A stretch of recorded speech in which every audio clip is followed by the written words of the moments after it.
பின்பு அந்த சீசனை நோக்கி அதோ உன் தாய் என்றார். இதுதான் அந்த வார்த்தை. இந்த வார்த்தையை அவர் சொல்லும் போது என்ன நடந்துச்சு அப்படிங்கிறது முதல்ல நம்ம வந்து பார்க்கலாம்.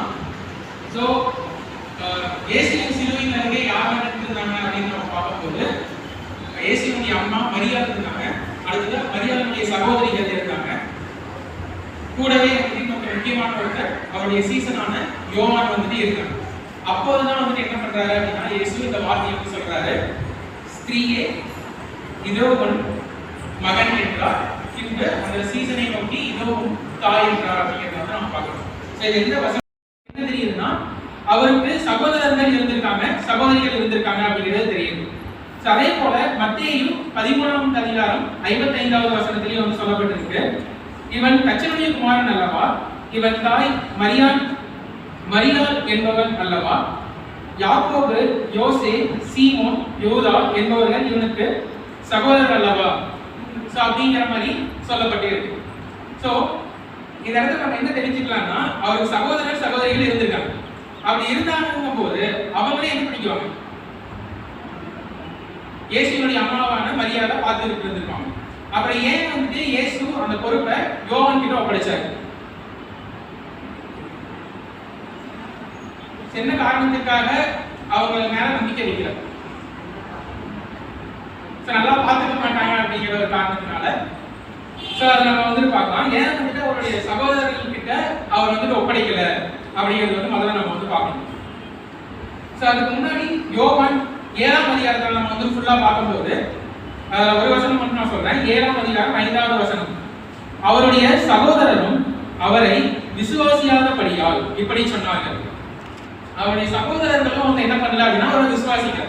இதுக்கு முன்னாடி என்ன நடந்துச்சு அப்படிங்கறத நம்ம வந்து முதல்ல பார்க்கணும். அது யோவான் 7ஆம் அதிகாரத்துல ஃபுல்லா நம்ம பார்த்தோம் அப்படின்னா தெரியும்.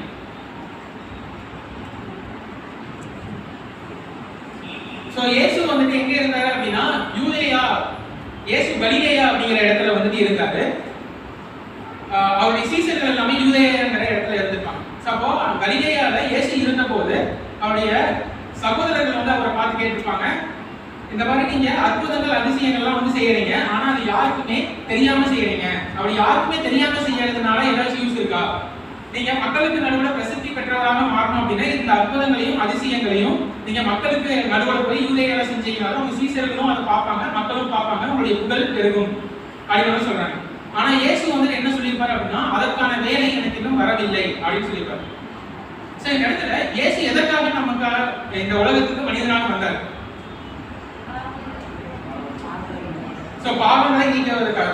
சோ ஜஸ்ட் இந்த மாதிரியான ஒரு சின்ன சின்ன அதிசயங்களையும் அற்புதங்களையும் செய்வதற்காக வரல. அதை வந்து யாரு உணரல? அவருடைய சகோதரர்களே உணரல. அவருடைய சகோதரர்களே உணராத போது எப்படி அவர்கள் அவருடைய தாயை பார்த்துக்குவாங்க அப்படிங்கறதான் அவருக்கு நம்பிக்கையற்ற தன்மையை ஏற்படுத்துது. சரிங்களா? அதுதான் வந்து சொல்றோம், அவருடைய சகோதரரும் அவருடைய விசுவாசியால் இப்படி சொன்னார்கள் அப்படின்னு. சோ அப்போ ஃபர்ஸ்ட் அவர் ஏன் வந்து அவருடைய சகோதரர்கள் சகோதரிகளை தேர்ந்தெடுக்கலாம் அப்படிங்கிறதுக்கான ரீசன் வந்து இதுதான். அவர் ஏன் சகோதரர்கள் சகோதரிகளை தேர்ந்தெடுக்கல அப்படின்னா அவங்க என்ன பண்ணல, விசுவாசிக்கவில்லை.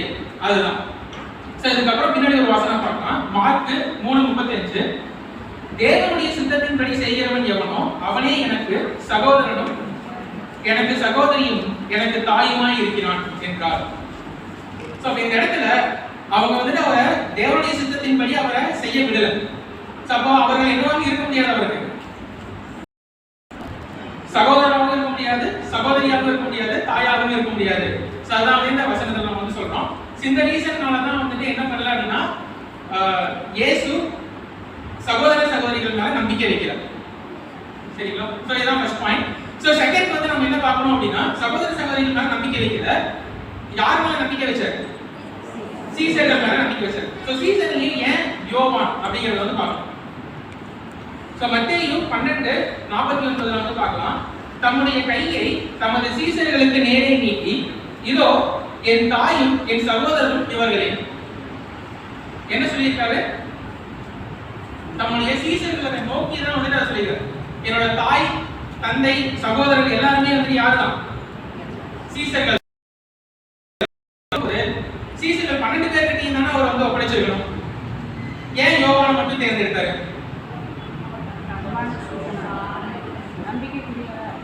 நம்பிக்கைக்குரியவராக இருந்தாரு அப்படிங்கிறது பார்க்கணும். ஸோ ஃபர்ஸ்ட் எடுத்துக்கிட்டே ஐயா பேசினாங்க, அதுக்கு அடுத்ததா அக்கா வந்து பேசினாங்க. யூதாஸ் காரியோத் அப்படின்னு ஒரு சீசன் வந்து இருந்தான். அவன் என்ன பண்ணிட்டான், அவர் வந்துட்டு காட்டிப்படுத்தவனாக இருந்தான். அடுத்ததாக இன்னொருத்தரை பத்தி சொன்னாங்க, யாரு? சீமோன் பேதுரு. சீமோன் பேதுரு வந்து என்ன பண்ணிருப்பான்?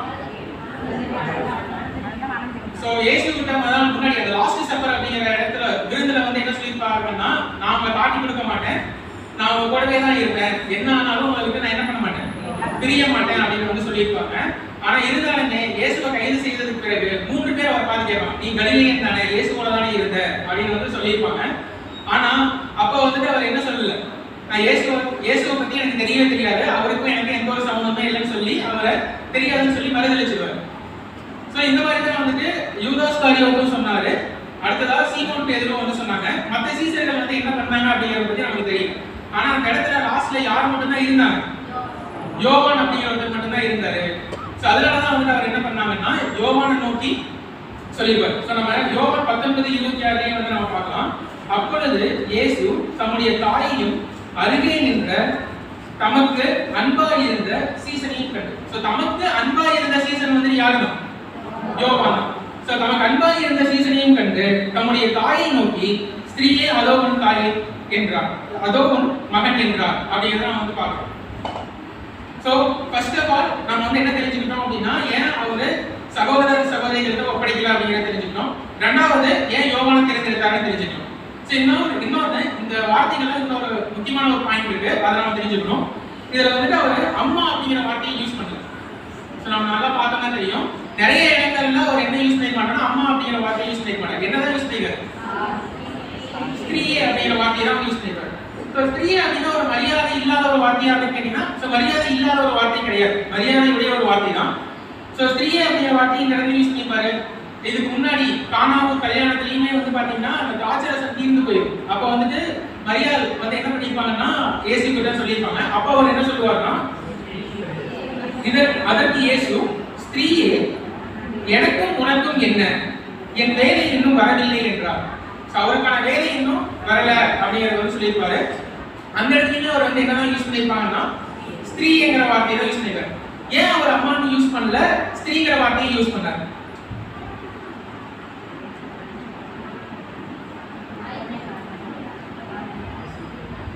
அவர் எதுக்காக இந்த உலகத்துக்கு வந்தாரு?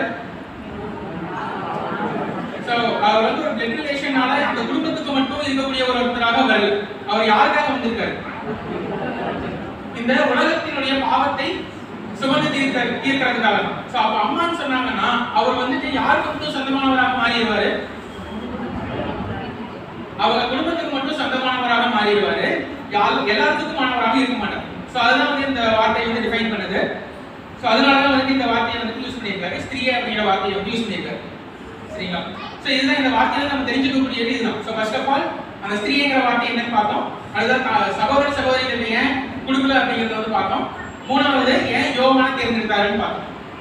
சோ இதுக்கு பிறகு நம்ம என்ன பண்ணணும் அப்படின்னா, இதுல இருந்து நம்ம லைஃபுக்கு நமக்கான லெசன்ஸ் வந்து இதுல இருந்து என்ன அப்படிங்கறத நம்ம தெரிஞ்சுக்கணும். இதுல இருந்து என்னென்ன லெசன்ஸ் நீங்க கத்துக்கிட்டீங்க, இதுல இருந்து இந்த வார்த்தைகள் இருந்து என்னென்ன கத்துக்கலாம்?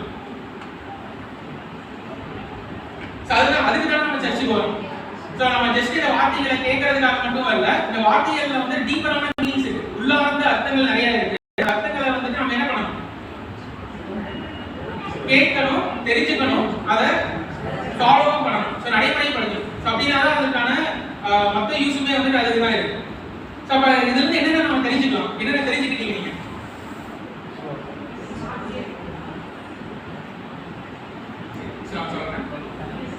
சோ ஃபர்ஸ்ட் இயேசுவினுடைய இரக்கத்தை பத்தி நம்ம வந்து தெரிஞ்சுக்கணும். சோ இயேசு என்ன நிலைமையில இருக்காரு? சிலுவையில் அறையப்பட்டு அவருடைய கைகளில் ஆணி வந்துட்டு இருக்கு, ரொம்ப வலி வேதனையோட மூச்சு விடுறதுக்கே கஷ்டப்படக்கூடிய நிலையில இருக்காரு. சரிங்களா? அவரே ரொம்ப கஷ்டப்படக்கூடிய ஒரு நிலையில தான் இருக்காரு. ஆனா அப்படி இருந்துமே கூட அவர் தாயின் மீது என்ன பண்றாரு? அன்பு வைத்து அவர்கள் தனக்கு பிறகு யார் அவங்கள பாத்துக்குவாங்க வந்துட்டு அவரு யோசிக்கிறார். சரிங்களா? சோ அவர் இரக்கம் காட்டுறாரு, அவர் தாயை வந்துட்டு அவருக்கு பிறகு யார் பாத்துக்குவாங்க சோ அப்படிங்கறத வந்து யோசிக்கிறார். சரி, முன்னாடியே வந்து அவரே சொல்லியிருக்காரு, மத்தேயு 19:19 வசனத்துல, உன் தாயையும் உன் தகப்பனையும் உன் தாயையும் கனம் பண்ணுவாயாக அப்படிங்கறத முன்னாடியே சொல்லப்பட்டிருக்கு. அதை வந்து கரெக்டா இந்த இடத்துல என்ன பண்ணிருக்காரு? ஃபாலோ பண்ணியிருக்காரு, கீழ்ப்படிஞ்சிருக்காரு. அடுத்த பிலிப்பியர் 2:4 அவனவன் தனக்கானவைகளை அல்ல பிறருக்கானவைகளையும் நோக்குவானாக. ஸோ தனக்கானதை மட்டும் எப்பவுமே நம்ம வந்து பார்த்துக்கூடாது, பிறருக்கானதையும் நம்ம வந்து என்ன பண்ணணும், ஸோ பார்க்கணும் அப்படிங்கிறத நம்ம முதல்ல இந்த இடத்துல இருந்து நம்ம லைஃப்கான லெசனாக நம்ம வந்து எடுத்துக்கலாம். ஸோ நமக்காக மட்டும் நம்ம வாழக்கூடாது, பிறருக்கானதாகவும் இருக்கணும் அப்படிங்கிறத நம்ம தெரிஞ்சுக்கணும். ஸோ ரெண்டாவது இந்த இடத்துல புதிய குடும்பம் உருவாக்குது. இந்த இடத்துல ஒரு பிளட் ரிலேஷனால உருவான ஒரு குடும்பம் கிடையாது, ரத்த சம்பந்தம் இன்றி ஒரு புதிய குடும்பம் வந்து உருவாயிருக்கு. யாருனால? மரியாதைனாலையும் யோவானாலையும். ஸோ இந்த குடும்பம் எதனால உருவாச்சு? ஸோ கர்த்தர் மீது வைத்திருந்த ஒரு விசுவாசத்தினால தான். ஸோ நம்ம எல்லாருமே ஒன்னா கூடி இருக்கோம் அப்படின்னா ஒரே குடும்பமாக தான் கூடி இருக்கும். எந்த குடும்பமாக நம்ம கூடி இருக்கும்? ஸோ இயேசுவினுடைய செய்தினால தான் நம்ம இந்த இடத்துல கூடி இருக்கோம். ஸோ இதை வந்து நம்ம வசனத்தில் பார்க்கலாம். யோவான் 1:12 அவருடைய நாமத்தின் மேல் விசுவாசம் உள்ளவர்களாய் அவரை ஏற்றுக்கொண்டவர்கள் எத்தனை பேர்களோ, அவரை ஏற்றுக்கொண்டவங்க எத்தனை பேர்களோ அத்தனை பேர்களும் தேவனுடைய பிள்ளைகளாகும்படி அவர்களுக்கு அதிகாரம் கொடுத்தார். ஸோ நம்ம எல்லாரும் ஒன்னா கூடி இருக்கோம் அப்படின்னா நம்ம ஒரே குடும்பமாக ஒவ்வொருத்தருடைய எல்லா விஷயங்களையும் பங்கேற்கக்கூடியவர்களாக வந்துட்டு இருக்கணும் அப்படிங்கிறதான் வந்து இந்த இடத்துல நம்ம தெரிஞ்சுக்கணும். ஸோ மூணாவது ஒருவருக்கொருவர் அன்பு செலுத்துவது. ஸோ முன்னாடியே பார்த்த பாயிண்ட் தான். ஸோ திரும்ப அதை என்ன சொல்றாங்க, ஒருவருக்கொருவர் என்ன பண்ணணும், அன்பு செலுத்தணும். முன்னிடத்தில் நீ அன்பு கூறுவது போல பிறனிடத்திலும் அன்பு கூறுவாயாக. ஸோ முன்னாடி வந்து சொல்லியிருக்காங்க. ஸோ அதை வந்து இந்த இடத்துல கரெக்டாக நம்ம வந்து ஃபாலோ பண்ணணும் அப்படிங்கிறத வந்து நம்ம இந்த இடத்துல எடுத்துக்கலாம். ஸோ மூணாவதா அவருக்கு, நாலாவதா அவருக்கு 12 சீசன்கள் இருந்தாங்க, சரிங்களா? ஆனா யாருக்கு மட்டும்தான் அம்மாவை பார்த்துக்கக்கூடிய வாய்ப்பு கிடைச்சது? யோவானுக்கு மட்டும்தான் கிடைச்சது. ஸோ மற்றவங்க எல்லாம் கிடைக்குது. ஸோ கர்த்தருக்கு கீழ்ப்படிந்தவர்களாக செகண்ட் அவர் தான் அங்க இருந்தார், சரிங்களா? ஸோ அப்ப நம்ம கர்த்தர்கிட்ட என்ன வேணாலும் கேட்கலாம், ஆனா அவர் கொடுக்கும்போது அவர் பெற்றுக்கொள்ளக்கூடியவர்களாக நம்ம காத்துக்கொண்டு இருக்கணும் அப்படிங்கிறத நம்ம இந்த இடத்துல தெரிஞ்சுக்கணும். ஸோ இதெல்லாம் நம்ம இந்த வசனத்துல இருந்து தெரிஞ்சுக்கிறோம். ஸோ லாஸ்டா சிலுவை மரணத்துக்கான ஒரு அடையாளம் வந்துட்டு இல்லை. இந்த இடத்துல மரணத்துக்கான அடையாளத்தையும் நம்ம பார்த்தோம். சிலுவையில என்னென்ன பார்த்துருக்கோம்? ஸோ புதிய அன்பு வந்துட்டு கிடைச்சிருக்கு, புதிய பொறுப்பு வந்துட்டு உருவாயிருக்கு, புதிய குடும்பம் உருவாயிருக்கு. ஸோ ஒரு விஷயம் உருவாகக்கூடிய ஒரு இடமாக வந்துட்டு நம்ம இதை வந்துட்டு பார்க்கணும், சரிங்களா? ஸோ ஜெபம் செய்யறதுக்கு முன்னாடி ஒரு பாடல்.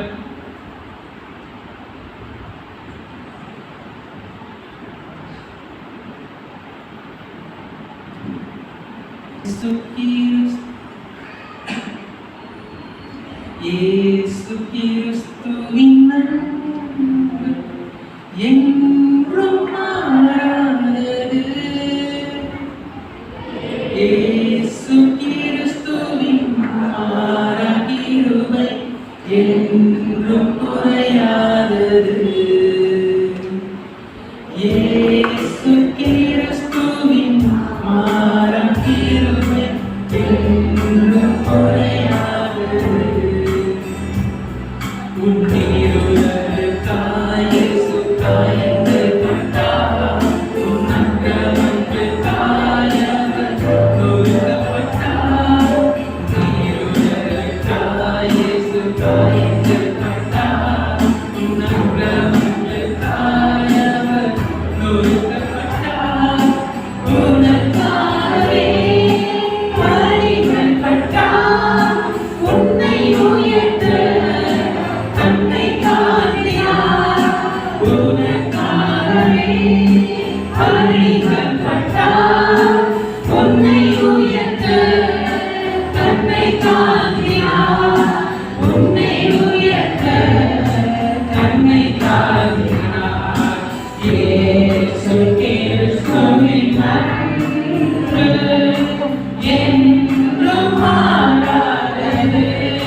குறையாதது.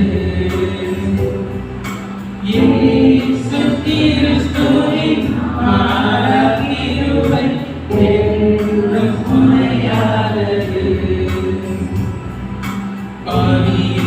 உன்னை அவர் தள்ளவே மாட்டார். அவராய் உன்னை இயேசு அழைக்கிறாரே. பாவி உன்னை அவர் தள்ளவே மாட்டார். அவராய் உன்னை இயேசு அழைக்கிறாரே. தயங்கிறாரே, தாவி ஓடி வா. தன்னை இயேசுவில் சொந்தம் கொள்ளவா. தயங்கிறாரே, தாவி ஓடி வா. தன்னை இயேசுவில் சொந்தம் கொள்ளவா. தன்னை இயேசுவில் சொந்தம் கொள்ளவா. இயேசு கிறிஸ்துவின் அன்பு என்றும் மாறாதது. இயேசு கிறிஸ்துவின் மாறா கிருபை என்றும் குறையாதது. இயேசு கிறிஸ்துவின் மாறா கிருபை என்றும் குறையாதது. ஜெபம் செய்வோம் கண்களை மூடி. கர்த்தாவே, சிலுவையில் நீ காட்டிய இரக்கத்தை நாங்களும் வாழ்க்கையில் கடைபிடிக்க ஆசீர்வதிக்க வேண்டுகிறேன். எங்களின் துயரத்திலும் பிறருக்காக இரக்கம் காட்ட அன்புடன் வாழ ஒரு குடும்பமாக இணைய ஆசீர்வதிக்க வேண்டுகிறேன். ஆமென். Thank you.